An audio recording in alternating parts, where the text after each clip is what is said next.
আসসালামু আলাইকুম। আপনারা সবাই কেমন আছেন? আমরা আলহামদুলিল্লাহ ভালো আছি। আজকে আমরা আমাদের রাতের ঘুরোঘুরির একটা ভিডিও আপলোড করছি। আমি আর আমার হাজব্যান্ড হুট করে প্ল্যান করলাম যে আমরা একটু নাগরিকান্দি ঘুরতে যাব। আর ওখান থেকে আমাদের একটু অনেক দূরে যাওয়ার প্ল্যান ছিল, কিন্তু মানুষের কলের যন্ত্রণায়, আমার হাজব্যান্ডের বন্ধুদের কলের যন্ত্রণায় আর যাইতে পারলাম না।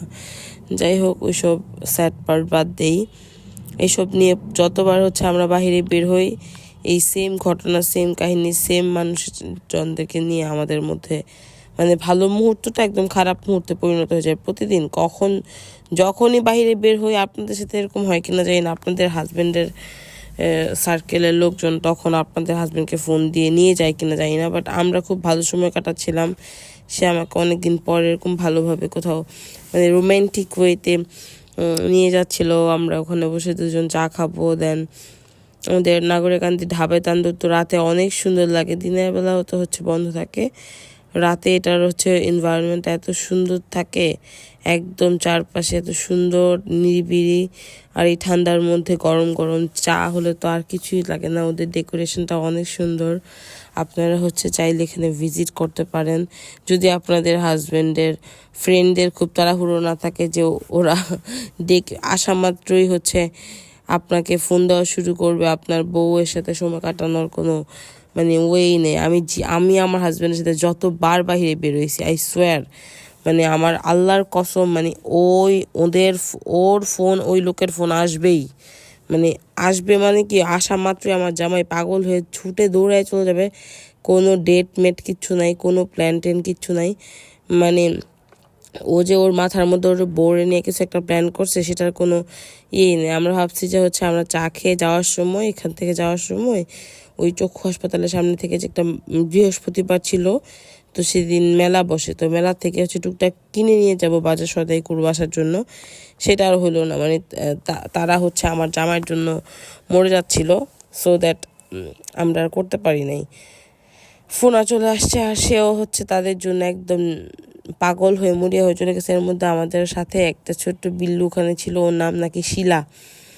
এই বিড়ালটাকে আমরা একটা রুটি খাওয়াইছি। দেন ও আমাদের সাথে অনেক ভালোভাবে রেসপন্ড করছে, যে একদম কিউট ছিল। তারপরে ও নিচে খাচ্ছিল, দেন আমি একটা টিস্যু দিছি, ও টিস্যুর উপর থেকে অনেক সুন্দর করে খাচ্ছিল। তো ইভেন তো ও টিস্যুটা সরায়ও নাই, ও মন মতো করে খাচ্ছিল।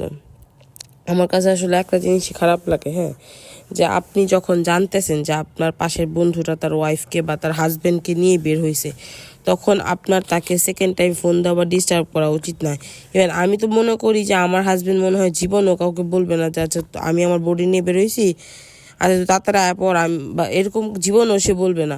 এইটা তো আমি খুব ভালো করে জানি। কিন্তু তোমরা কেন সেরকমভাবে নিজেরা বুঝো না যে সেও তার বউয়ের সাথে সময় কাটানো উচিত। সারাদিন সে অফিসে থাকে, সন্ধ্যার পরে একটু সময় সে বাসায় আসে। তো তারপরে বাসায় আসার পরে যদি তার ওয়াইফের সাথে সেই বাসার থেকে একটু বের হয়, ধরেন 9:30-9টার দিকে, যে ফিরতি পথে, এখানেই যত সব ঝামেলা হয়েছে। আমরা জাস্ট এখন বাইকটা ঘুরায় রাখবো, এমন টাইমে মহাজনের ফোন চলে এসেছে তার। আর সে পাগলের মতো ছুটে চলে গেছে। স্টিল নাও সে তখন তাদের সাথে কথা বলতেছিল। তা আমি এই জিনিসটা নিয়ে খুব ফেড আপ। প্রায় আজকে 3 বছর আমার সংসার জীবনে, আমি 3 বছরের মধ্যে যতবারই বাহিরে বেরোয়েছি, ততবার সেম কাহিনী, সেম কাহিনী, সেম কাহিনী। এখন আপনারা আপনাদের বক্তব্যটা শেয়ার করেন যে আপনাদের জামাইয়ের সাথে আপনারা বাহিরে বেরোলে কীরকম হয় কি না, যে তাদের প্রেয়সীরা তাদেরকে ফোন দেয়, আর আপনি তারা পাগলের মতো ছুটে চলে যায়। আর এই বাজারটা এত সুন্দর, আমার দেখে এত লোভ লাগে যে আমার মনে হয় যে আমি সব কিনে নিয়ে যাই বা সব করি।